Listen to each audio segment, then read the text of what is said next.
Ito mga idol, pakinggan po natin itong sasabihin ni Pipi Sara Duterte na wala po pala siyang social media at nakikihiram lang po siya ng cellphone. Ganun po kasimple ang ating mahal na Vice Presidente, VP Sara Duterte. Idol, biruin mo, Vice President ka, tapos nakikigamit ka lang ng cellphone. O di ba mga idol, saan mo lang makikita yan? Sa mga simpleng tao lamang ni mo makikita yan na Vice Presidente nakikigamit ng cellphone dahil wala siyang social media. Baka daw siya ay mapapaaway. Pakinggan po natin mga idol ang sasabihin po ni VP Sara Duterte, ang pinakamabuti nating Vice Presidente at pinakamasipag na Vice Presidente ng Pilipinas. Pakinggan po natin mga idol ang sasabihin niya. Ako wala akong social media eh. Wala akong control siya. Sa social media ko, kontrolado siya ng office namin. Dati nasa akin siya, pero kinuha nila. Kasi sabi nila, mapapaaway ka lang. Dati, content natin is negative. So, hinawakan nila, hindi wala akong access sa social media. Pati yung, nakakatawa nga kasi pag wala na-access sa Facebook, wala kang TikTok, gano'n. Nakakahiram ako ng telepono ng kaibigan ko. Sabi ko, may pinadala sa akin na link, pwede ko ba ipadala sa'yo tapos buksan mo? Kasi kung mabuksan, di ba? Kasi wala ako. So pinapadala ko doon. Tapos ino-open niya sa kanyang Facebook app. Tapos titingnan ko, tapos dire-diretso na yun. Hindi ko na mabalik yung telepono na kasi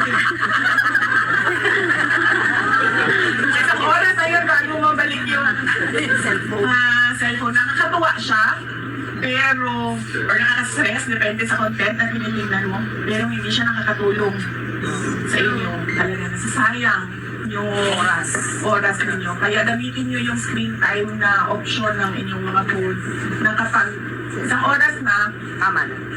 Mamamatay, hindi ka na pwede maka-access. Tapos ito mga idol, sisingit po natin si Kong Abante. Bumaliktad na po mga idol, hindi ko po alam kung natakot ito nung rally ng Iglesia ni Cristo, yung peace rally ng Iglesia ni Cristo. Baka natakot ng mga idol dahil sa Manila po ito tatakbo mga idol, si Congressman Bini Abante. Kaya siguro natakot mga idol, parang bumaliktad na mga idol tungkol sa impeachment complaint laban kay VP Sara Duterte. Parang lumailo mga idol, parang lumamig or lumiko na sa daan mga idol, lumiko na sa kanilang plano.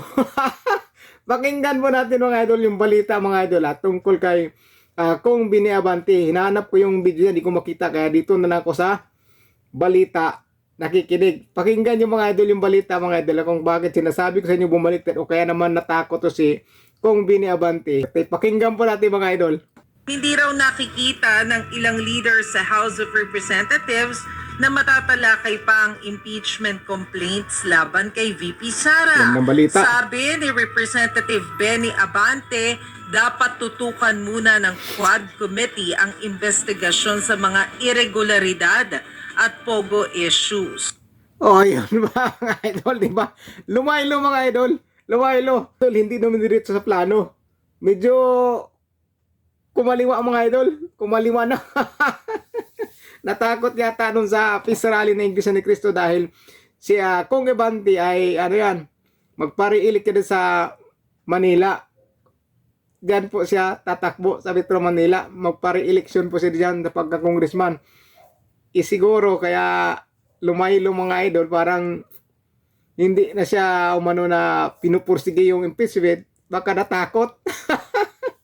Ano Kong? Huwag ka matakot Kong tuloy mo yan. Morong na ba? Morong na buntot Kong bumaliktad na. Laban lang Kong, laban lang. Hindi niyo kayang pabagsakin si VP Sara Duterte dahil mabuting tao po yan. Marami pong supporters na susuporta sa kanya dahil sa kanyang pag-uugali. Napakabuting tao, simpleng tao, masipag sa trabaho para sa bayan. Kaya saan pa tayo? VP Sara Duterte tayo, siyempre. Full support tayo dyan. So, dyan ninyo makita kung gaano po kasimpleng tao si VP Sara Duterte. Biruin mo, isang vice president ka na ng bansa, pero nakikigamit ka lang ng cellphone. Tapos wala pa po pala siyang social media. Hindi kagaya ng karamihan ng mga politiko ngayon.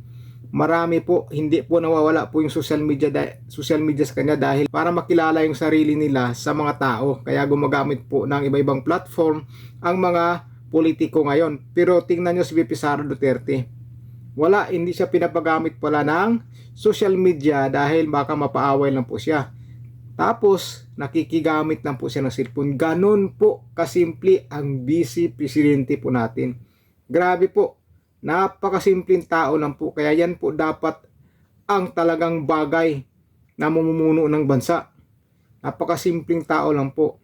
Sigurado po tayo na wala pong bahid korupsyon si VP Sara Duterte. Kapag ang tao ay napakasimpleng tao lang, hindi pihikan, lalong-lalo sa pagkain, kung saan kakain, diyan mo makita mga idol na hindi yan mukhang pera. Talagang hindi corrupt na tao yan. Dahil napakasimple lang ang buhay, napakasimple lang ang pag-uugali. Alam naman po natin yung mga sosyal, siyempre pag masosyal, ibang klase na yan. Pero si VP Sara hindi po yan sosyal dahil ang pamilya nila ay napakasimple lang po. Kagaya ni Pangulong Rodrigo Duterte, napakasimpleng tao na po yan. Kakain yan sila sa karinderya. Hindi po yan sila basta-basta na namimili dyan. Basta may pagkain na gusto nila sa karinderya, kakain yan sila. Makikita naman po natin yan. Ganon ang mga Duterte, napakasimpleng tao lang. Tignan nyo si VP Sara Duterte, nakikihiram po ng cellphone. Biruin nyo yan mga idol. Ganon kabait ang ating Vice Presidente. Ganon po siya kasimpleng tao. Kaya hindi po sayang na siya po ang pinili natin noon. Dahil nakikita po natin, napakasipag na, napakasimpleng tao pa. Yun lang mga idol.